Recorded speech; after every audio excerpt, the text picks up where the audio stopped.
Mesdames et messieurs, bonsoir. Bienvenue à ce rétro hebdo du dimanche 4 août 2024. Kanakine Télévision, la télé-vérité. Et bien ce soir, j'ai comme invité M. Touchoumani Kisombe. Il est président de la nouvelle génération politique pour Fachi Béton, une structure au sein de l'UDPS. Il est aussi cadre au sein de ce grand parti présidentiel. Avec lui, nous allons devoir parler de l'actualité et puis nous allons aussi parler un peu des problèmes qui minent la République démocratique du Congo. M. Touchoumani Kisombe, bonsoir, comment vous allez? Bonsoir, c'est un réel plaisir d'être sur ce plateau, surtout quand on est face à une compétence en termes de traitement des médias. Je voudrais vous féliciter par rapport à ça et voilà, donc on est prêt à essayer d'apporter sa contribution dans le sens de pouvoir faire des analyses concrètes et impartiales pour l'intérêt de la nation. Vraiment, le plaisir est partagé. Je vous en prie. La semaine a été marquée par la journée dédiée aux morts, c'était le 1er août. Quelques reporters de Kanakine Télévision ont sillonné les cimetières de la ville province de Kinshasa. Je voulais suivre cet élément. En République démocratique du Congo, les 1er août de chaque année, la journée de mort, suivie le même jour dans l'après-midi, la fête de parents. Au cours de ces doubles temps d'arrêt, des familles se rendent dans différents cimetières, balais, pelles, bêches et machettes en main pour sarcler, désherber et assainir les abords de tombes où reposent désormais les membres de famille partis dans l'au-delà, dans l'avant-midi. C'est le moment prévu pour se recueillir devant le tombe des êtres chers. C'est pour certains non seulement l'occasion de refaire leur deuil, mais aussi d'effectuer l'entretien aux alentours de tombes.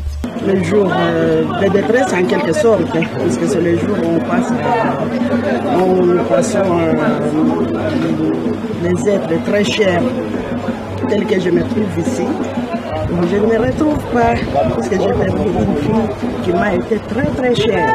Nous sommes vraiment touchés et c'est triste pour nous.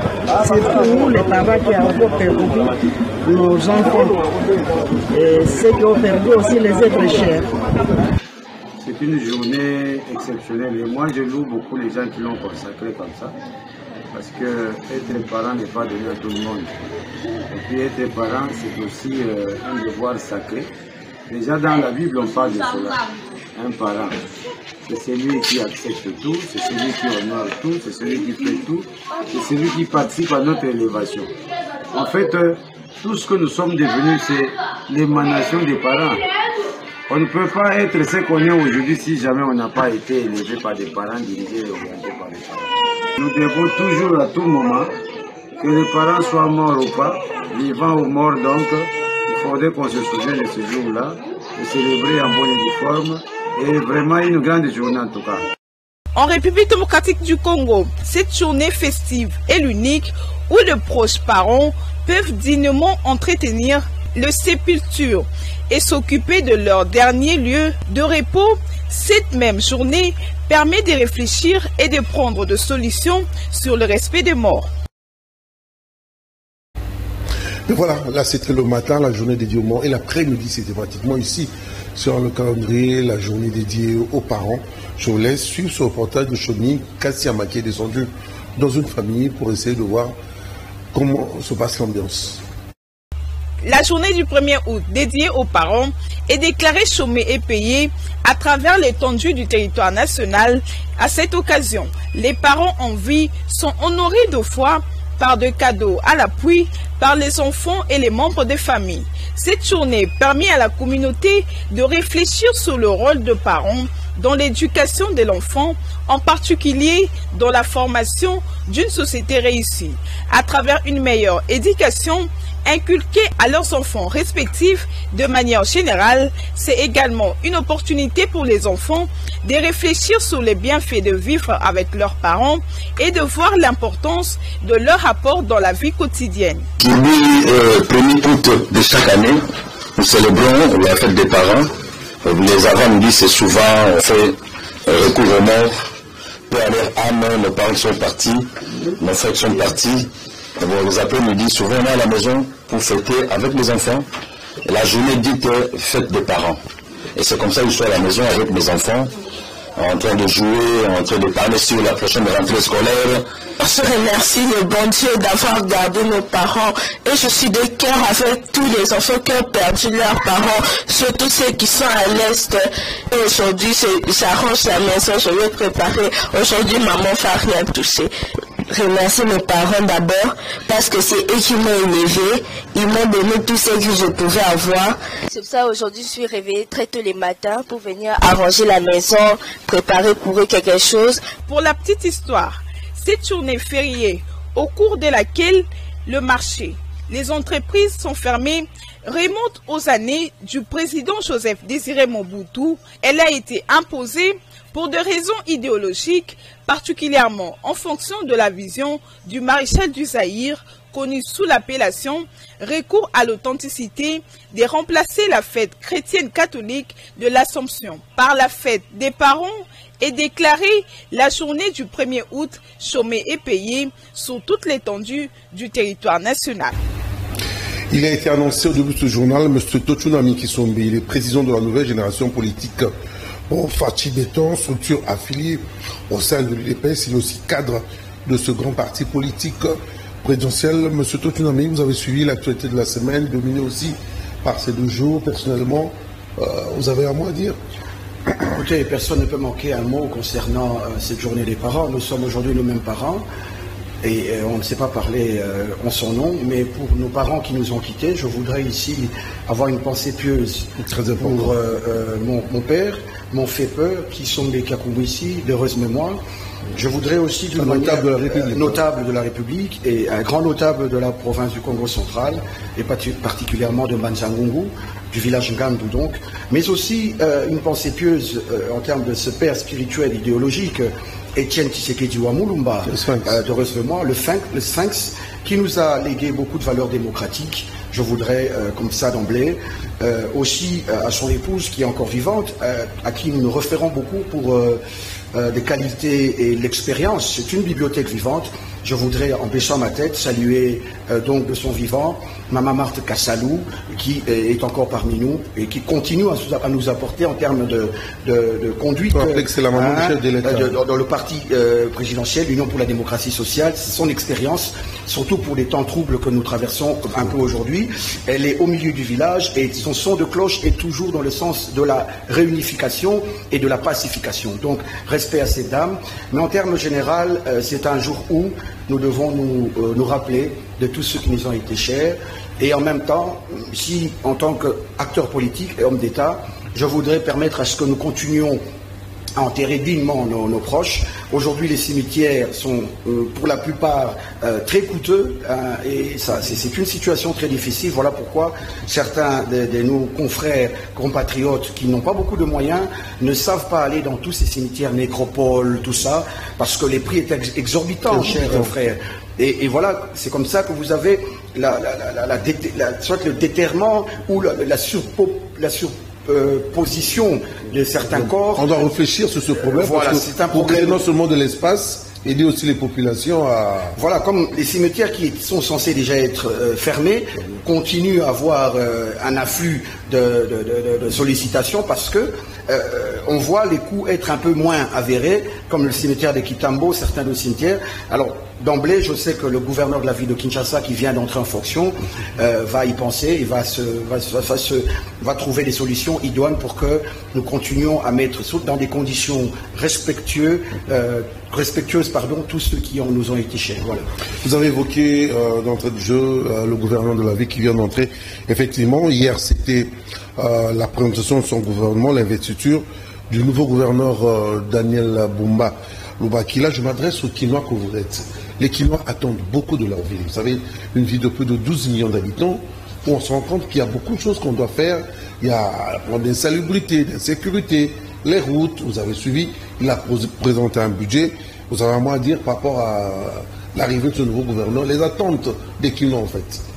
Oui, tout à fait. Nous avons eu une ville qui s'est dramatiquement détériorée.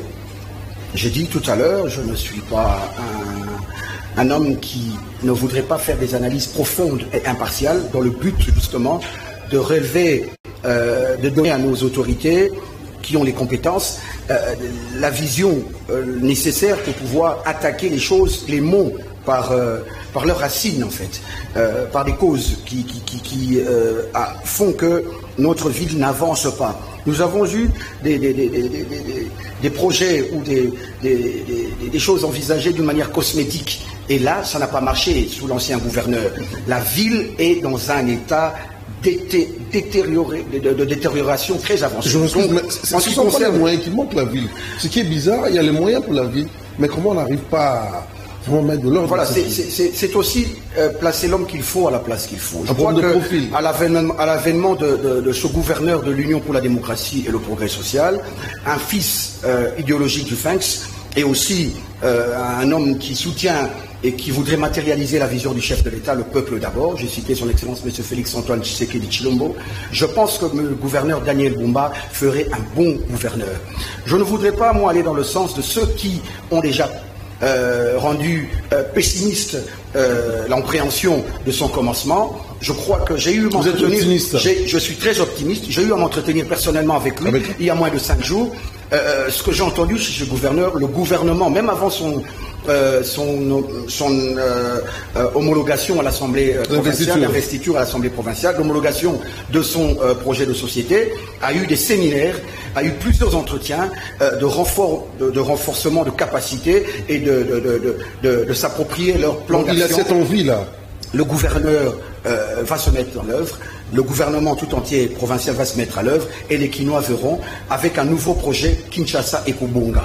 Donc je crois qu'il est tôt de pouvoir lui imputer toute une négation. Très important. Nous lui donnons tout notre soutien, c'est important, c'est un fils du pays.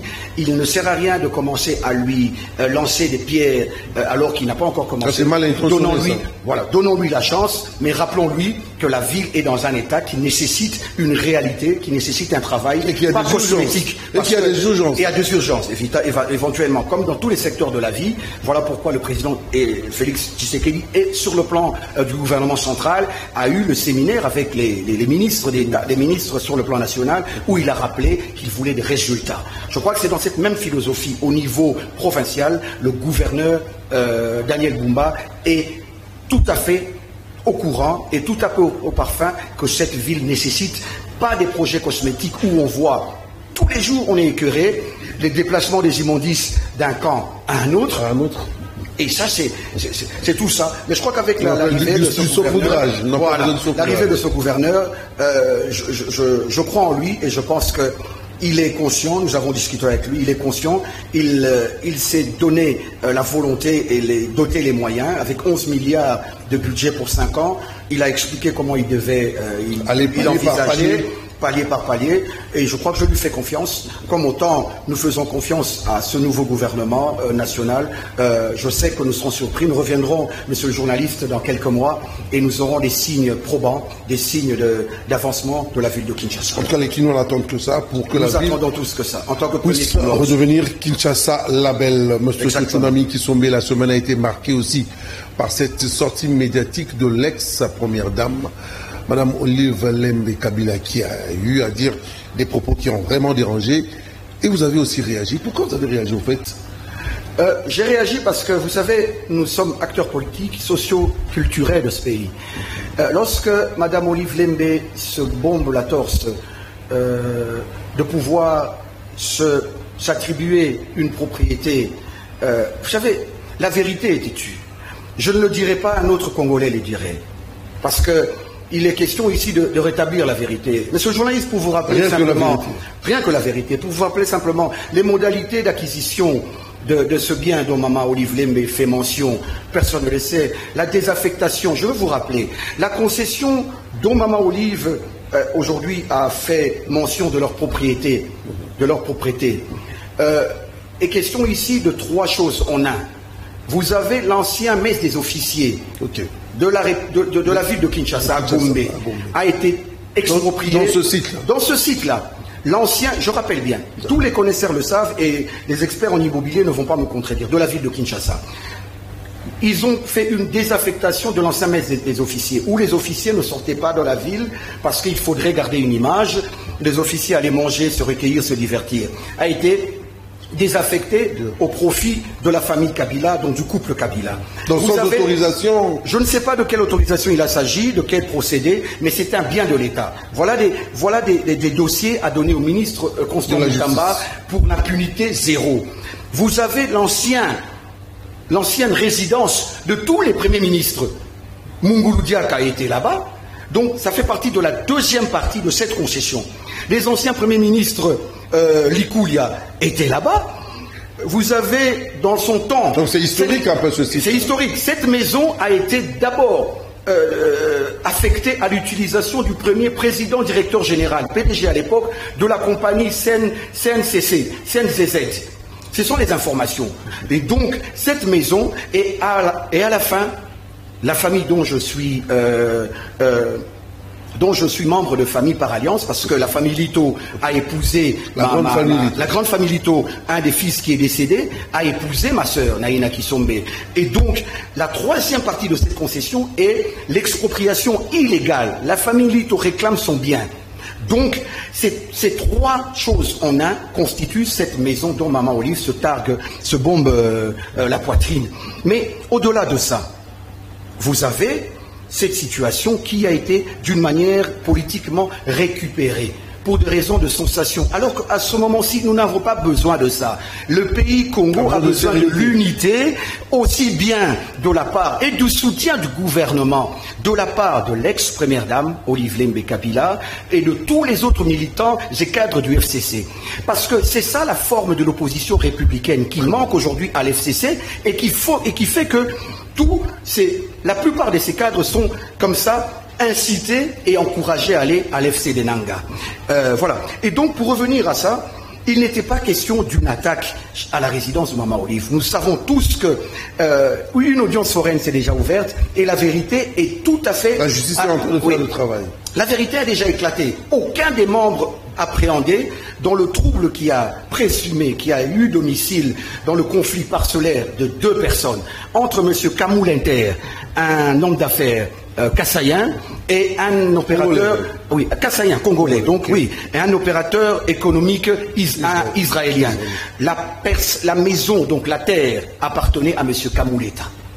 Et ils ont donc conclu des ententes, comme vous le voyez souvent ici aujourd'hui. Les gens, les Israéliens, les expatriés qui ont leur fonds... C'était purement privé. Non, c'était purement privé, mais laissez-moi quand même 2 minutes. Allez-y. Et donc, ils ont, ces expatriés qui nous abordent souvent lorsque vous avez des biens en bonne posture sur la place principale ou autre, pour conclure un marché de construire, l'Israélien construit, et combien de temps ils vont gérer après pour que la maison récupère. Voilà. Et donc ils sont allés en conflit au niveau de la justice, mais malheureusement, comme le président dit, la justice étant ce qu'elle est, les deux parties ont eu gain de cause. Mais même si ces gens, M. Kamou Linter, fait intervenir un groupe de gens, s'il enfreint la loi, c'est un sujet particulier où la loi doit se saisir. La casse qui a été opérée dans ce domicile ne concerne en rien.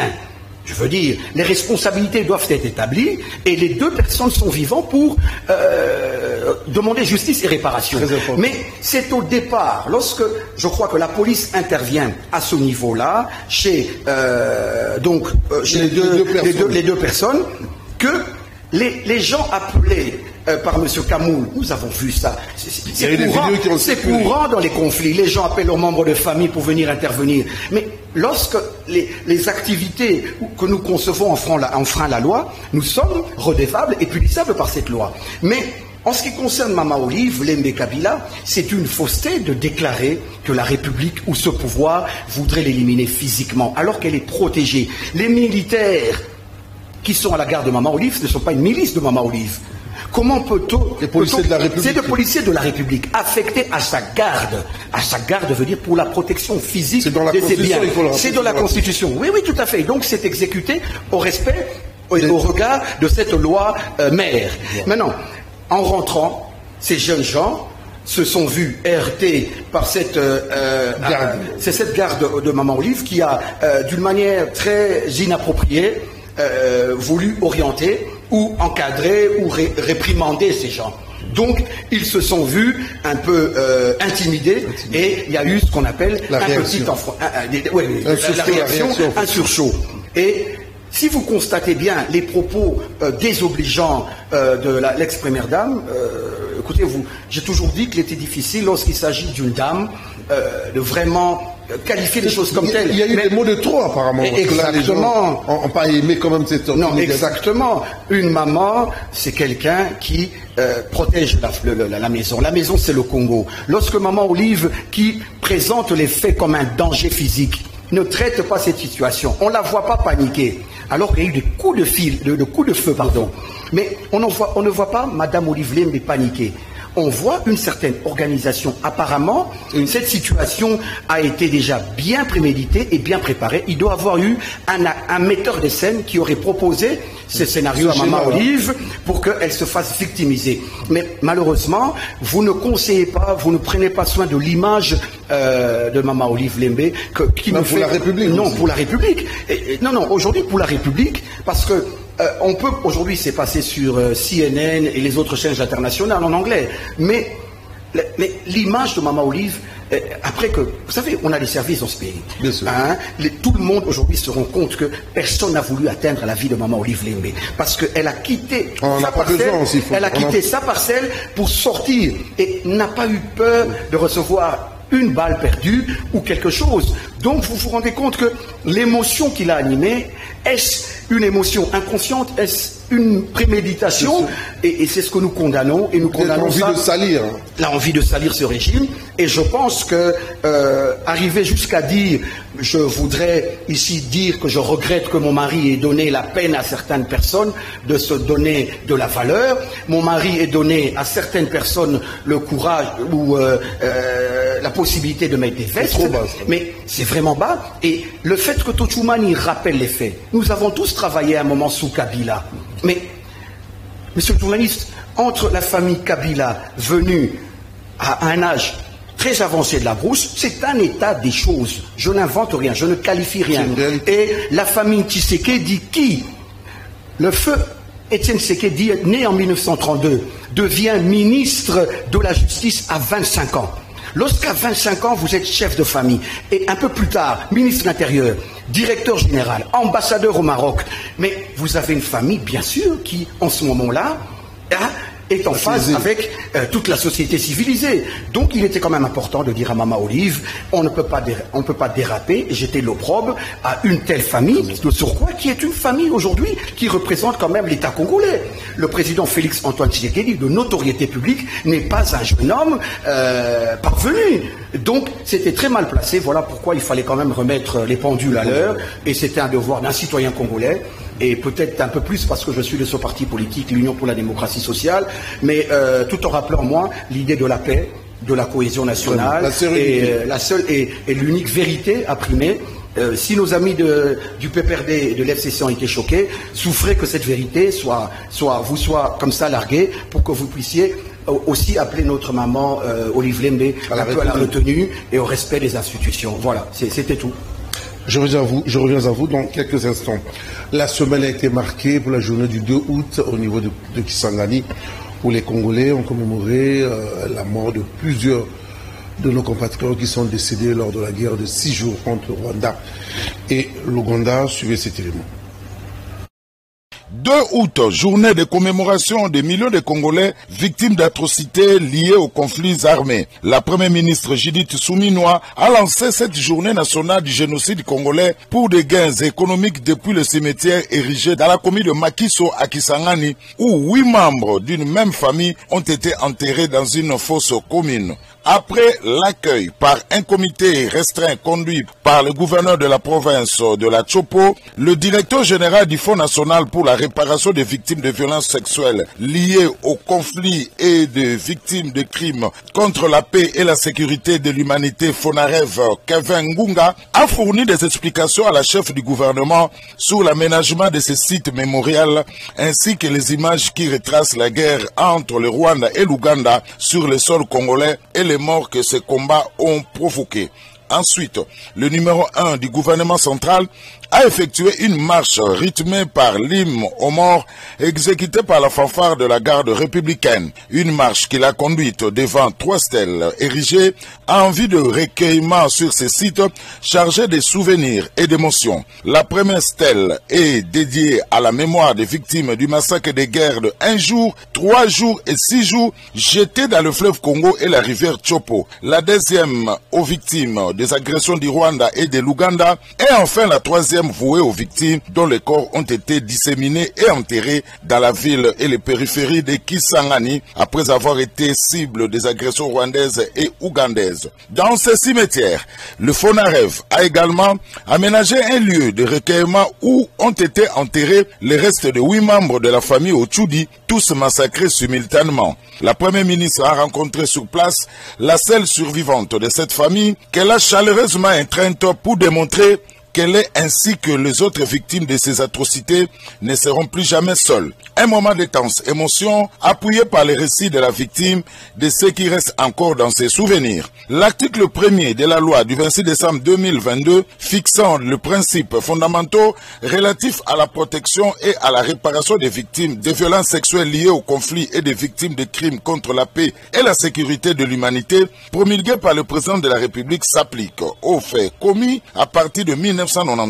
Ainsi, au total, 93 croix sont plantées dans ces cimetières. Il faut rappeler que, de son côté, le gouvernement a prévu dans le pilier 2 de son programme d'action de mécanismes de réparation en faveur de ces victimes, mais aussi de garantie de non-répétition. Pour la Première ministre, plus rien ne sera oublié et la justice sera rendue à tous. Un message également lancé en direction des agresseurs de la République démocratique du Congo. Restons toujours dans cette commémoration où nous allons écouter à présent quelques témoignages des victimes de cette guerre de 6 jours. Suivez. Bonjour, bonjour. Nabengami na kombo ya Tete Solo. Naza victime ya guerre ya 6 jours. Ezalaki le 5 juin 2000 na 10 heures. Nazalaki encore na 9 ans. Nazalaki na 3e primaire. Tombe gwe place tozalaki na se ya mbeto pou. Et panzi makolo nanga. Nazalaki nini pona mérité azeboye. Lelo binanga e baby kasi innocente. Ce sont des cris de douleur atroces, cris d'espoir, de terreur et des pensées suicidaires ressentis à travers des témoignages poignants des victimes d'une ville où des milliers de Congolais ont été massacrés en 2000 lors de la guerre des 6 jours entre 2 armées qui ont choisi Kisangani comme champ de bataille dans le but d'assouvir leurs appétits criminels. Devant la première ministre, chef du gouvernement, représentante personnelle du chef de l'État à cette manifestation commémorative du génocide congolais, les victimes, dont la plupart ont l'âme déchiquetée par des souvenirs macabres, espèrent retrouver la paix intérieure et remplacer la corbeille des douleurs toujours pleine par celle de l'amour resté longtemps vide. Les traumatismes sont grands. Maman, nazo souffrir.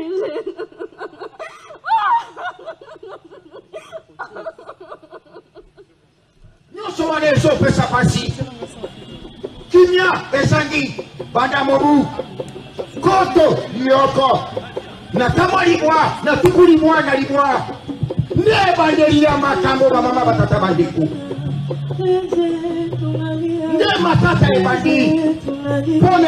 Dans son mot de circonstance, Madame la Première ministre a, au nom du chef de l'État Félix-Antoine Tshisekedi Tshilombo, rendu hommage aux victimes et survivants de cette intolérance humaine et a par la même occasion condamné le silence de la communauté internationale face à l'horreur des crimes perpétrés sur des paisibles citoyens. À travers l'engagement du président de la République, nos efforts ont conduit à la mise en place de l'écosystème des réparations avec la création des fonds de réparation des victimes des crimes contre la paix et la sécurité de l'humanité, le FONAREV, et du Fonds spécial de réparation et d'indemnisation des victimes des actes illicites de l'Ouganda en République démocratique du Congo, FRIVAO en cycle.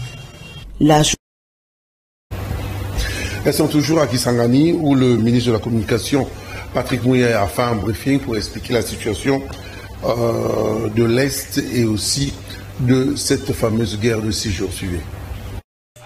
Dans son mot introductif, Chantal Chambou a de prime abord rappelé la valeur de chaque vie humaine qui mérite d'être protégée, évoquant dans la foulée la loi numéro 22/065 du 26 décembre 2022 qui fixe les principes relatifs à la protection et à la réparation des victimes de violences liées au conflit des victimes de crimes contre la paix et la sécurité de l'homme. Face aux violences et massacres de milliers de Congolais, la ministre des Droits humains a appelé à la mobilisation derrière le phare d'essai. Prenant la parole à son tour, le directeur général ad interim du Fonds national de réparation des victimes de violences sexuelles liées au conflit et autres crimes contre la paix et la sécurité de l'humanité, Kevin Ngunga Makiedi, a premièrement rappelé la mission du FONAREV, établissement public qui seulement identifie les victimes, les aide à avoir accès à la justice, mais aussi leur octroi de réparation. L'institution d'une journée d'hommage aux victimes est une forme de réparation parce que ça rentre dans le cadre de mesures de satisfaction. On essaye de réparer la mémoire collective, a-t-il souligné. Le ministre de la Communication et Médias porte-parole du gouvernement Patrick Mouya a martelé sur la symbolique d'une commémoration pour combattre les violences. Nous voulons toute cette symbolique parce que nous ne voulons plus jamais que ce type d'événements se reproduise en République démocratique du Congo, a-t-il dit. En marge de cette deuxième commémoration, ce vendredi 2 août à Kisangani, est prévu un recueillement au cimetière de la guerre de 6 jours. Ensuite, la cérémonie officielle à la place de la mairie, ponctuée des discours des officiels et des témoignages des victimes. Voilà, il est l'invité de ce journal, M. Totsunami Kisombe. Il est président de la nouvelle génération politique pour Fachi Béton. Il est aussi cadre au sein de l'UDPS. M. Totsunami, vous avez suivi. C'est pas facile à regarder ces images, surtout que ce sont des compatriotes qui sont décédés et vous avez des victimes. Vous avez encore cette fameuse guerre au niveau de l'Est qui continue alors que nous voulons la paix, comme vous avez dit tantôt. Votre regard sur ce problème? Écoutez, on ne peut pas être emporté par l'émotion, la tristesse, après avoir entendu de telles révélations, de tels témoignages. Mais en tant qu'homme d'État, nous devons nous surpasser pour que justice soit rendue à nos confrères qui ont vécu cette injustice. Je voudrais ici souligner mon soutien à la vision du chef de l'État, son Excellence M. Félix Antoine Tshisekedi, par la nomination du ministre Constant Moutamba, qui fait des pas encourageants, dans le sens aujourd'hui de commémorer, je n'oublierai pas la Première ministre, Mme Judith Suminwa Tuluka, pour commémorer aujourd'hui quand même avec cette ampleur, pour que nous nous souvenions de cette guerre. Que nous n'oublions pas. Que nous n'oublions pas, c'est très important, et tout en rappelant que toute injustice doit être réparable, même de la manière, de la reconnaissance de l'injustice vécue par ces gens. Vous sentez aujourd'hui cette dame qui témoignait avec ses pieds coupés, devant la nation, de la douleur, mais aussi un certain reconfort de pouvoir expliquer au monde entier qu'elle n'est pas seule. C'était une image très importante, et je pense que le ministre Constant Moutamba, à travers les orientations du président de la République, qui ont été dotés d'un fonds. Ces fonds, aujourd'hui, on entendrait, sous la ministre précédente, on parlait de 250 à 150 $. Cela a été ramené un peu plus haut à 2000 $. C'est toujours insignifiant, mais je crois que le geste est beaucoup plus symbolique. Et je voudrais saluer tous ces gestes. Mais rappelons-nous que nous avons le devoir de consolider la paix et de refuser tout procédé comme ça Et donc voilà, à travers cela, je voudrais condamner tous ces jeunes qui vont dans le sens de prendre les armes. La plupart de ces jeunes du FCC qui vont rejoindre Nanga, c'est un imposteur qui se livre, ce groupe terroriste qui se livre entre les mains pour désorienter la vraie provenance de cette guerre avec l'Hitler de l'Afrique, le sauvage Paul Kagame qui envie notre pays et nos terres. Et ces jeunes Congolais et ces compatriotes ou ces frères congolais qui s'associent à eux sont impardonnables. Voilà, je voudrais prendre l'opportunité de rappeler au ministre de la Justice pourquoi ne pas exactement de manière concrète renouer avec l'impunité zéro. Il y a eu l'abolition où on a remédié à la peine de mort. Il faudrait que ces gens, on a réinstitué la peine de mort. Il faudrait que l'exemple arrive. C'est vrai, après une vérification approfondie et certifiée qu'une personne est complice contre l'État et se rend dans les camps ennemis, il faudrait qu'il y ait l'exécution de cette peine de mort. Ainsi, ça pourra donner un exemple palpable et dissuader beaucoup de gens. Donc, pour terminer, je reste confiant que ce que nous avons vécu ne le vivrons plus. Le Congolais est désormais un. Et notre armée est de plus en plus requinquée. La volonté du chef de l'État en termes de budget, l'allocation du budget à l'armée nationale est 3 fois supérieure et ça continue à accroître. La formation, la dotation en termes d'équipement et tout ça, un souci et une vision concrète que le chef de l'État voudrait voir pour que notre pays continue à être capable de défendre ses frontières, ses fils et ses biens. Nous avons vu la première ministre Kisangani, elle est en train de bouger, de se déplacer. Elle est vraiment sur le terrain pour essayer de travailler comme le veut les populations de la République démocratique du Congo. Ce gouvernement que beaucoup de personnes attendent aussi, nous avons besoin d'argent. Nous avons besoin de financer des projets pour permettre qu'il y ait un développement rapide, pas que à Kinshasa, mais dans le Congo profond. Est-ce que le ministre actuel peut bien mener cette mission ? Je crois d'emblée, des finances, je parle. Je crois d'emblée, la qualité des hommes en termes d'expertise n'a jamais vraiment posé problème au Congo. C'est la conscience de la gestion de la chose publique, de la chose commune qui pose problème. Lorsque le président fait des choix, c'est souvent sur base des critères éthiques ou de compétences, un diplôme et autres, de mérites très avancés. Mais c'est lorsqu'on vient à s'asseoir sur cette chaise que la conscience nous est ôtée. Voilà pourquoi il faut féliciter des hommes comme Alingeti, qui sont aujourd'hui très traqués et on essaie de les discriminer. Mais nous entendons aujourd'hui beaucoup plus que hier cette brigade de chasse aux criminels financiers et qui commence à faire mal. Mais vous avez aussi l'approche du ministre actuel, Doudou Fwamba, qui a constaté que l'image du ministre de Finances en termes de fonction a été souillée. J'ai beaucoup aimé son approche en termes d'aller vers les populations, aller vers les fonctionnaires, aller vers... Il est plus sur le terrain, en fait. Plus sur le terrain, expliquer un peu aux Congolais lambda comment il l'entend maintenant avec...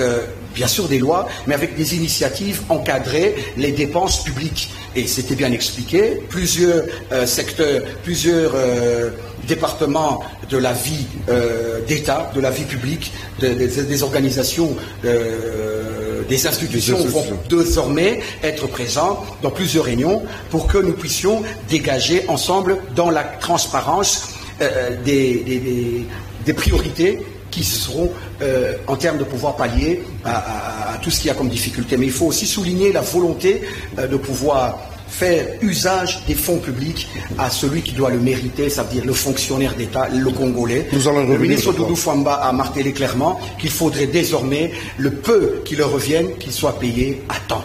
Voilà, et par la même occasion, je voudrais saluer parce que ces fonctionnaires sont aussi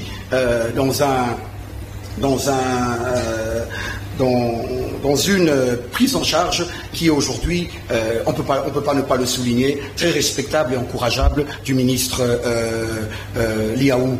C'est vrai qu'il y a eu beaucoup de réformes au niveau de la fonction publique. Exactement. Est-ce que vous pensez qu'il va continuer dans cet élan? Parce qu'il a fait lors du premier mandat, nous sommes au deuxième mandat de chef de l'État, et les gens veulent qu'il y ait des changements. Nous avons remarqué au niveau de la fonction publique beaucoup d'avancées, et les populations attendent beaucoup aussi. Je crois que la fonction publique n'a jamais eu autant de sérieux de la volonté matérialisée, la volonté du chef de l'État, son excellence Félix-Antoine Tshisekedi, matérialisée de main de maître par Jean-Pierre Liaou. Parce que, monsieur le journaliste, laissez-moi vous dire, nous n'avons jamais eu au pays, dans les années, les pouvoirs précédents, la maîtrise des effectifs de la fonction publique comme ce l'est aujourd'hui. Les fonctionnaires, tous les fonctionnaires, de Kinshasa comme de l'intérieur, sont dotés d'une carte numérique. Aujourd'hui, les fonctionnaires de l'État, le nombre est bien connu. Nous avons eu, à l'arrivée du ministre Liaou, un certain nombre d'immatriculés provisoires, comme on les appelle. Les NU. Les LU. Mais il y en a 150 000 qui sont déjà, depuis, déversés dans le sur leur matricule maintenant. Parmi eux, 88 000 déjà sont déjà, comment on dit, engagés dans le processus de paix. Donc c'est des efforts consentis dans le sens de pouvoir rendre la vie de ce peuple congolais un peu plus. Et vous allez constater avec moi, je le dis sans avoir la crainte d'être contredit, que le ministre Jean-Pierre Liaou a procédé désormais au recrutement par concours, non plus par les listes des partis politiques. Donc, pour voir bien les profils, juger les profils. Voilà. Et donc aujourd'hui, les jeunes se bousculent au portillon pour devenir quand même fonctionnaires de l'État.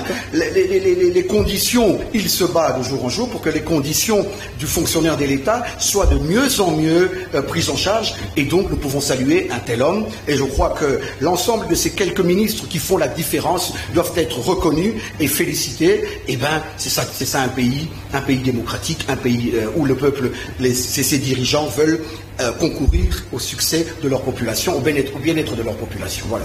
Très bien. La semaine a été aussi marquée par pratiquement l'assainissement au niveau du stade des Martyrs. Vous savez que ça fait déjà un bon bout de temps que le stade était pratiquement abandonné. Je vous laisse suivre ce reportage.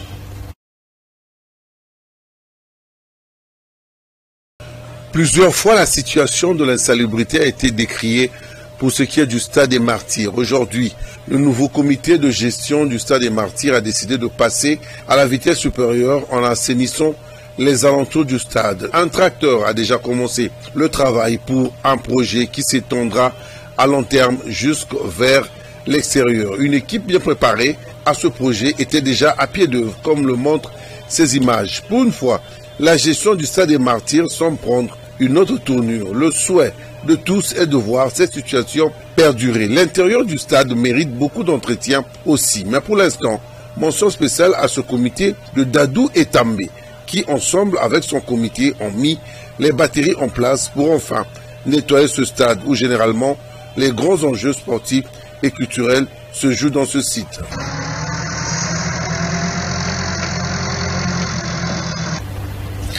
Voilà, l'actualité, c'est aussi la participation des athlètes congolais au JO de Paris 2024. Il y a eu 6 athlètes qui sont partis, une trentaine de membres de la délégation, allez-y comprendre quelque chose. Mais au finish, nous sommes rentrés, nous avons pratiquement quitté la compétition sans médaille. On espère que dans l'avenir, il y aura beaucoup de réflexions en ce qui concerne notre participation. Et surtout, il faut bien préparer nos équipes. Et là, la difficulté incombe aussi au niveau du comité olympique. Je vous laisse suivre ce papier de reportage de la rédaction de Kanakin Télévision. Une vidéo de trop. D'aucuns diront pour le buzz, d'autres encore de la récupération, au profit de leurs images. Les athlètes congolais qui ont participé au JO de Paris 2024 ont reçu des primes de la part du gouvernement congolais. Quelques personnalités du comité olympique présents aux Jeux olympiques de Paris 2024 ont remis ces enveloppes aux athlètes en médiatisant cette situation. Ce comité olympique qui justement se plaît à s'afficher auprès des athlètes pendant les JO. Tout sourire, mais jamais en ramenant ne fût-ce qu'une médaille. Alors que tous les 4 ans, le gouvernement a toujours payé les frais de mission et autres besoins pour les Jeux olympiques. De 2004 à Athènes, le même comité olympique, sans médaille, mais des déplacements en pompe. Nous sommes en 2008 à Pékin, même déplacement du comité olympique, sans médaille, du tourisme. 2012 à Londres, même déplacement de ce même comité olympique, toujours du tourisme. 2016, Rio de Janeiro, au Brésil. Même délégation du comité olympique, encore du tourisme. les mêmes personnes. Et aujourd'hui, Paris 2024, encore les mêmes figures qui sont sur cette vidéo. Très souriants, bien en place, encore une fois, avec l'argent des contribuables, mais sans se soucier à mettre en place une politique positive pour nous ramener les médailles ici en République démocratique du Congo. Il est temps, cher monsieur du Comité olympique congolais, d'arrêter avec ce genre de mise en scène où, en avant, l'argent du contribuable est mis en jeu, mais au retour, il n'y a toujours pas de médaille. Déjà, ce même comité olympique pense aux JO des États-Unis pour encore poser les mêmes gestes, sans pour autant réfléchir en profondeur au sport en général ici en République démocratique du Congo. Le nouveau ministre des Sports, Didier Boudin, doit mettre une politique de contrôle et de suivi pour éviter à ces institutions sportives de se comporter de la sorte. Déjà, le regard sont braqués pour 2028 au JO de Los Angeles. Nous sommes aux États-Unis. Et cela n'est pas du tout normal de payer ces athlètes en médiatisant cette vidéo. C'est vraiment les exposer. Prochainement, il faut penser à faire mieux, éviter d'étaler ce genre de vidéos sur la place publique. Voilà, monsieur Tsunami, nous tombons pratiquement vers la fin de cette grande édition. Là, c'était la page sportive. Il y a un nouveau ministre des Sports qui est arrivé. Vous avez vu qu'il y a les Congolais attendent aussi beaucoup au niveau de ces secteurs. Vous avez un mot à dire sur ça? Écoutez, je regardais avec vous ce qu'il y a eu comme résultat. 6 athlètes, plus de 30 personnes de la délégation.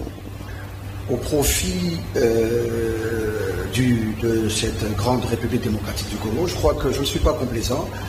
Nous avons le devoir de décrier les maux qui gangrènent notre société dans tous les sens, dans tous les secteurs.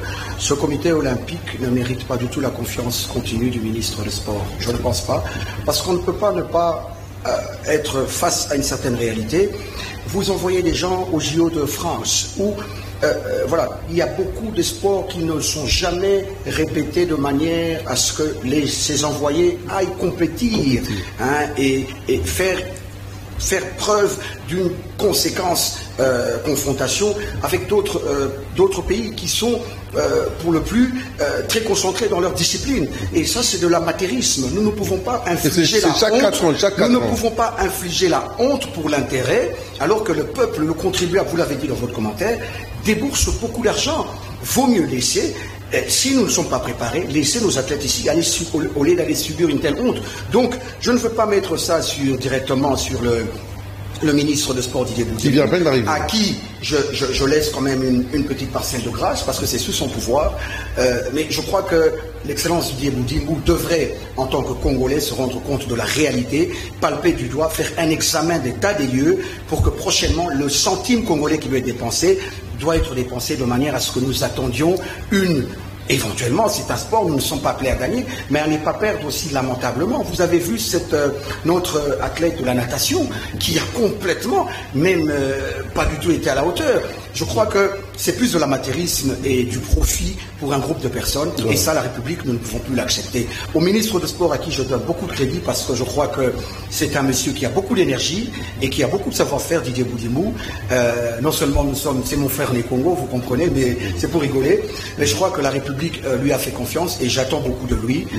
Voilà comment l'assainissement autour du palais du Stade des Martyrs qui était avec des ordures pendant plusieurs années. Que lui s'attelle à ça, que le ministre Kaboulot n'a pas vu tous ces immondices. Il est question ici, j'ai dit, d'état d'esprit de l'homme et de la volonté.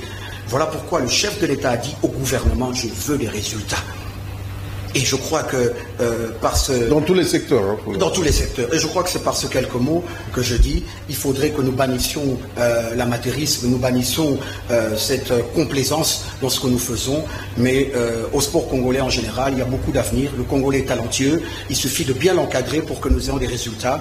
Pour les JO, vous avez dit, de Los Angeles, je pense que 2028. Je pense vraiment qu'il y a un grand ménage à faire au sein de ce comité olympique. Monsieur le ministre, vous en avez le devoir, parce que les résultats, vous ne serez plus épargnés comme cette fois-ci. Nous reviendrons. Vous êtes le ministre de tutelle. Vous devez faire à ce que le Congo ait des gens capables d'aller en confrontation ou sinon rester au pays. Merci. Merci beaucoup, M.